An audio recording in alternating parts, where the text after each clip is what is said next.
Hi అండి. ఎలా ఉంది నేను కట్టుకున్న శారీ, శారదా శారీ సెంటర్‌లో తీసుకున్నా. మీ అందరికి తెలిసిందే హౌస్ ఆఫ్ వాసంతి క్లాసెస్‌కి నేను వేసుకున్నా.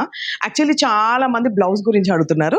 ఇయర్ రింగ్స్ టైప్ ఉంటాయన్నమాట. కొత్త మోడల్ ఇవన్నీ నేను ఇలా డిజైన్ చేసుకున్నా. ఈ శారీ అంతా కొంచెం డిఫరెంట్‌గా ఉంది కాబట్టి అంటే ఎప్పుడు రెగ్యులర్‌గా క్రీపర్స్ అలా వేసుకోకుండా కొంచెం డిఫరెంట్‌గా ఇచ్చుకున్నా. అండ్ బ్యాక్ కూడా డోరీ కాకుండా జస్ట్ ఇట్లా డిఫరెంట్‌గా ఇచ్చుకున్నానన్నమాట. అంటే బెల్ట్ ప్లేస్‌లో ఇలా వర్క్ ఇచ్చుకున్నా. శారీ అయితే చాలా నచ్చింది. మీకు తెలిసిందే గదా! Pochampally evergreen. కానీ మళ్ళీ కొంచెం గ్యాప్ తర్వాత కట్టుకున్నాను. నాకు అనిపించింది. బ్లాక్ ఫేవరెట్ గాబట్టి శారీ అయితే హైలైట్ ఉంది. పేజ్‌ని ట్యాగ్ చేస్తాను చెక్ చేయండి. మీకు కూడా ఇలాంటి బ్యూటిఫుల్ డిఫరెంట్ వర్క్స్ కావాలి అనుకుంటే వెంటనే వాసంతి క్రియేషన్స్‌ని ఫాలో అవ్వండి. మెసేజ్ చేయండి. నేను కట్టుకున్న శారీ వీడియో పెడతాను. ఒకసారి చూడండి.